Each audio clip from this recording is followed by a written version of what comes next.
Okay, the first thing we want to do when we get our box of plants is to take them out of the box and get them where they can breathe, because as we all know, plants are alive and they certainly don't like to stay in a box without air for very long. So let's take our box and let's see what we got. We're pulling out our plants all wrapped up, and the plants are wrapped in a recycled newspaper product called Giami, and this keeps them from crushing while also using recycled product that's easily to compost. All right, and what we've got here, we've ordered a canna lily. So the cannas, because they're large, are taken out of the pots and shipped. So we've got that wrapped in a moist newspaper and a plastic. So we pull the plastic off. Now, if you have the ability to plant these right outside, if the time of year is right, if it's warm in an area, you can go ahead and unpack these. If not, you can actually leave them in the packing for several days, maybe even a week or two, but you've got to check the moisture. So always want to come in and feel the soil and if the soil is wet. So let's just pour a little bit, because plants dry out when they're shipped.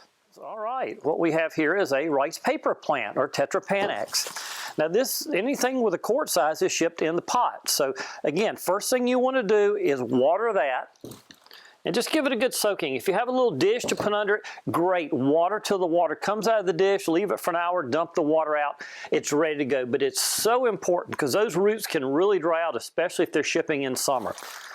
And what we've got here is a dormant, either a bulb, a tuber, or a rhizome.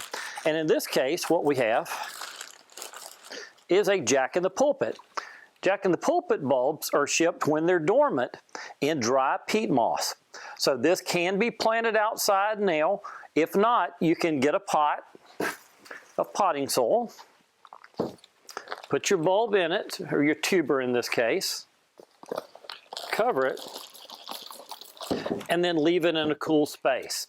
If it's not growing, you don't need to water it yet. Only where you need water is when the plant has actually started to grow.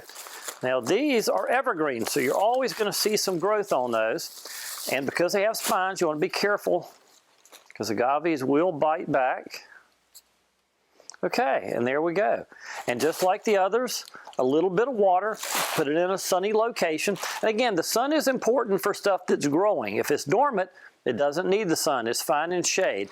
If you're ordering in winter, you typically want to wait until your last frost date to plant outside unless the plant's completely dormant. If it's completely dormant and your ground isn't frozen, you can go ahead and plant it. But anything that's actively growing, you really want to wait, because once that new growth comes out and is tender, it can get damaged at very temperatures not too much above freezing. So be very careful with handling your plants when they come in.